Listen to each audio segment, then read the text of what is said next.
Someone once told me the grass is much greener. I still need to watch all of this show in order. There is a mixture of sadness, but at the same time there's a mixture of a little bit of humor, which you can definitely expect in this series. Every character has multiple dimensions, really. Obviously it's a scripted show, but they don't feel scripted. They feel real. They feel genuine. If kids find value in things, I think there is value in them. Because it is art in its own way, and it is very important. Whatever it is, just own it, love what you do and do what you love. If it's cool to you, then, who cares about what the others say? Someone once told me the grass is much greener on the other side. Hello everyone, welcome to a brand new episode of We're in Between, the podcast that discusses about every single episode of As Told by Ginger once a week. Last time we discussed about the episode Deja Vu, where Ginger and Hoodsey go through a different form of identity crisis, and this week we're going to be discussing about an Even Steven holiday special, which last time we discussed about Halloween with I Spy a Witch. Now we're going to be celebrating Christmas early. It aired on December 10th, 2001, and it was written by Emily Kapnick. Ginger discovers that she's one-quarter Jewish, and she decides to celebrate with a Hanukkah party and turns her back on Dodie's Christmas party. She then decides to throw a party as an Even Steven holiday party when she finds out that she can celebrate both. Meanwhile, Hoodsey finds out that the reason why Carl doesn't believe in Santa is because he used to wish that his father would come home for Christmas and he never did. And Hoodsey tells a street corner Santa, who's actually really a certain someone that we'll be discussing about more later on in this episode. So yeah, this should be really interesting. So this is a Christmas special, and it's not just a Christmas special, but it's also a mixture between Christmas and Hanukkah.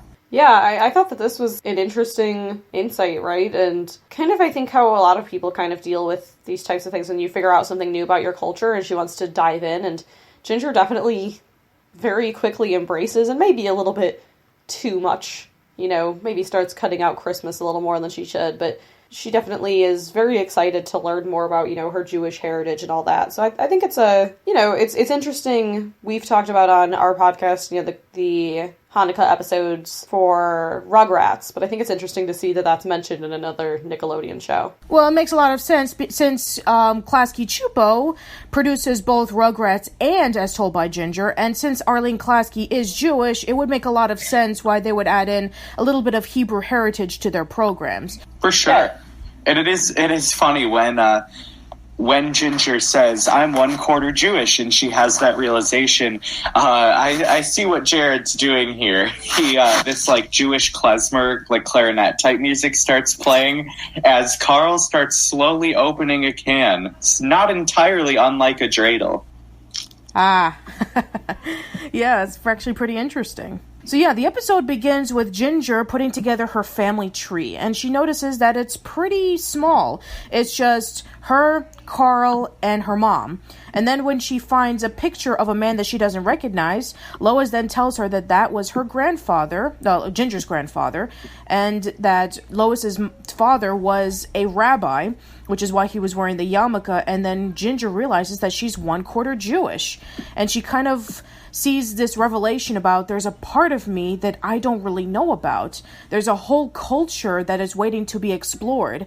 And she kind of goes really overboard with this. Yeah, at one point she says, I might even change my name to something more Jewish sounding. And I'm like, okay, maybe let's tone this down. You're a quarter Jewish and you didn't even know about it until now. So maybe name changing is a little over the top. Plus, it's on her dad's side, right? And it traditionally passes down from the mom's side. Well, no, it's Lois's father who's Jewish. As for Jonas, we don't really know too much about his family, other than the only bits we know about it is in another episode that we actually talked about in the Friday Night Nicktoons podcast. But yeah, this is from her mother's side.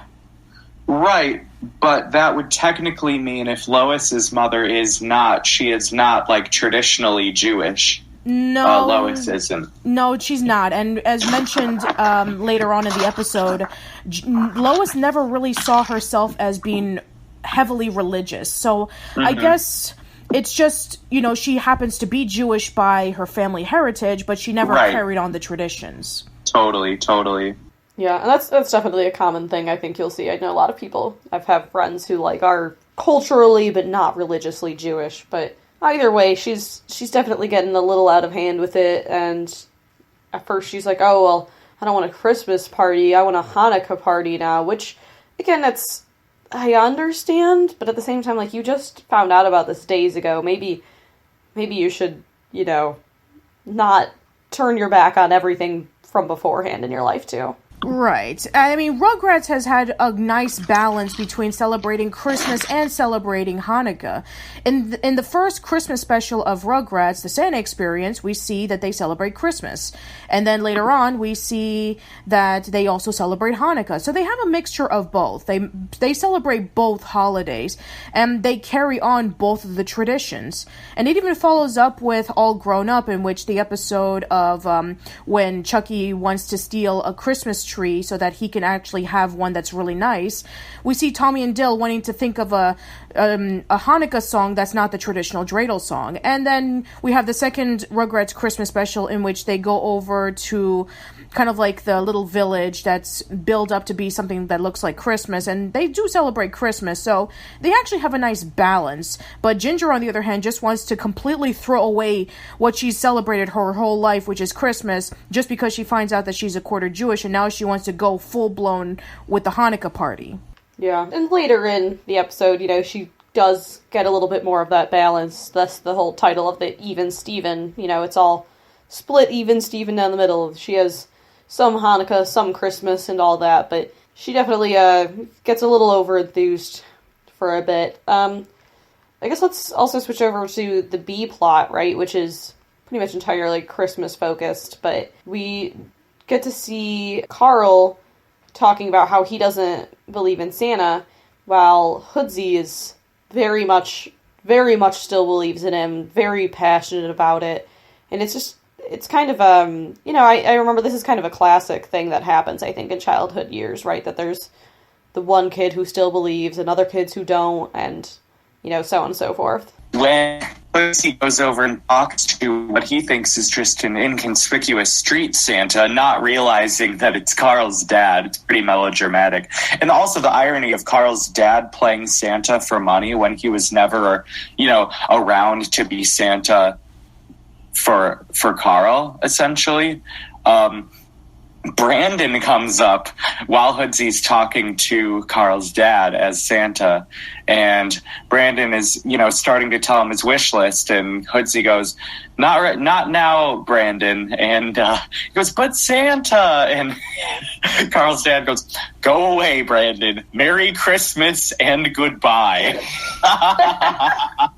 And then Brandon says, you're a lot less attractive in person, And I just keep mulling this line over. What does that mean? I mean, Santa in the books is always much more attractive than, which is just a strange thing to say. Yeah. I mean, I guess Santa Baby is the reason why some people find Santa attractive. But does that confirm what I assume we all think about Brandon? Possibly. I don't know. Just wait till we get to Sasha. I have a lot of thoughts. Oh, God, no. Absolutely not. No. He can't be straight. We'll get there, but... Oh, Casey. Continuing on. So... Oh, God. Okay, Ginger decides, okay, I'm thinking about us going even Steven. So we have Ginger and Lois preparing, the decorations. We have Carl, who got a tree at the last minute from Dwayne, who was in the episode Kiss and Make Up, the garbage guy. And... then they are able to decorate everything, make it all look nice, and we have Ginger just smiling and saying, hey, Merry Christmas, Happy Hanukkah, or Happy Hanukkah, Merry Christmas, that's, it's your choosing, and she's just smiling, and she's making sure that everything is perfect. She, gives away the Christmas cookies, she has the latkes frying. There's matzo ball soup, there's Yorkshire pudding, so there's a whole bunch of things going on. And then we see Carl coming down the stairs wearing a dashiki for Kwanzaa, and he starts playing a version of Jingle Bells that he made up the lyrics for, and everybody's just like partying and stuff like that, and It's just, we have to add in a little bit of Kwanzaa for this holiday special because, sadly, the only Kwanzaa special that we have for Nickelodeon as of right now is Rugrats. So it's nice to know that at least Kwanzaa is getting a little bit of love, especially coming from Carl. And I think part of that is Carl, too, just trying to, like, Ginger's doing the whole Hanukkah thing, and he kind of just wants to be different, almost. Like, what? Well, I'll do Kwanzaa, I guess, if you're doing that. It's a very Carl thing to do. And then moving forward a little bit, so Carl's dad shows up, and, he invites him out to his car, I think, and Carl says to him, "My mom always warned me about getting into the car with a total stranger." And I know that we've talked about this before as to how much more cold Carl is towards his dad than Ginger is. Ginger's a lot more open to getting to know him, and Carl, you can tell it's just this... He lets him in bits and pieces, but it's very, very cold overall. Yeah, sadly, Carl has been like this for pretty much the entire series. There's an episode called 10 Chairs in which they celebrate Thanksgiving, and Carl is not happy when Ginger, is thinking about inviting him over, and also... there's another episode that we'll be talking about later on in which Jonas kind of gets involved and Carl is like really shaken about it, that he's really afraid that he's going to get involved possibly in their lives. So yeah, because especially since Carl is the youngest, because he didn't know his father a lot more than compared to Ginger, he doesn't really see him as a dad, but just as like a total stranger whom he just so happens to be related with. Kind of like that long-lost uncle that you only hear briefly, but then when you see him, you really don't know what to say. It's a very brutal moment, and it's hard to watch, but Carl's always laying down the hammer like that. I want to just backtrack for a quick second. When Dodie immediately accepts Ginger's sort of embracing of her Jewish heritage and brings her a gift bag, because of course she does. She calls it a Welcome to Judaism bag. And Ginger starts going through it, and she goes, "A previously viewed copy of Yentl?" I thought it was so funny. The Yentl, the iconic Jewish Barbra Streisand movie. And, like, the fact that it was already watched, man, that's good stuff. Another thing that we need to go back on is... the reindeer that Carl, Hoodsey, and Darren put together. So they have a light that shows off a reindeer, and then when they turn on the lights, the reindeer lifts up its leg and starts pissing on the ground. It's like, of course Carl would do that. Yeah, I like that, Darren's helping out with it too, right? And it's a cute little moment. It is so the type of thing you would expect Carl to want in front of his house, right? Yep, and then there's Dwayne introducing himself to Ms. Zorsky. My God. Why don't you take it, Casey? Well, yeah, I'm just obsessed with Dwayne. He's such a great minor character on this show. That's really all I have to say. Yeah, so he just approaches Ms. Zorsky and says, "Hey, you into garbage?" And Ms. Zorsky's like, no. That's us to our listeners of this show. Hey, you guys like garbage? We got plenty. So yeah, he even goes all out with kissing Ms. Zorsky on her hand, and then she basically just walks away. It's like, poor Dwayne. I wish the best for Dwayne and all of his life's endeavors. And really the last thought I have on this episode is his name's Jonas, right? The dad? Jonas. Yeah. Jonas is, it's about his cue to leave. And he goes, all right, well, I gotta see a man about a reindeer. And that's that line that they're always using, gotta see a man about blank on this show. I think it's so fascinating that it comes up over and over again. Yeah, I do want to quickly reference to, I don't remember exactly all the details about it, but I do know that Carl gives Hoodsey a gift and says... Yeah, he gives him back the can opener that... Yeah, that he borrowed from Joanne's kitchen, because he's opening up cans that... of vegetables that apparently she didn't want, and he wants to try it out. And because they had their little tuffle of Carl and Hoodsey about like how they agree or disagree that Santa exists or doesn't exist, Hoodsey just flat out says, why don't you just keep the can? And it's an interesting thing because we even see Hoodsey saying, like, this is the first time that we've ever had a disagreement about something. And then it's like, I guess maybe it's due to the amnesia thing, but they've had disagreements before about when Hoodsey didn't agree with Carl hanging out with Maud, as well as competing with the Glockenspiel rehearsal so they can meet up with Lolo Kratz. So they've had, tuffles like this before, but I guess because, it's kind of like, with Ginger's side in which she wants to focus on her Judaism. It's kind of like with that aspect of religion, and then we have Hoodsey who really, really believes in Santa and Carl doesn't. So maybe it's kind of like that sort of play on, kind of like to bring together the plot of the episode. Yeah, and I think it does a good job of kind of showing the different sides of it too, but there's a moment too earlier where Carl says, I think I used to wish my dad would come home for the holidays, or something stupid like that. And again, it kind of shows sort of that bitterness he holds, but at the end, he gives back the can opener with a note that says, maybe there is a Santa after all, and it does show that Carl is kind of, he doesn't want Hoodsey to lose sort of that bright, optimistic look into the world that he has, and I think overall Carl ends up being a good friend for Hoodsey, and I love their friendship. Yeah, I guess we want to bring up the final scene in which when Jonas and Lois are under the mistletoe, and Carl actually rigged it so that it'll spray water to whoever is attempting to kiss.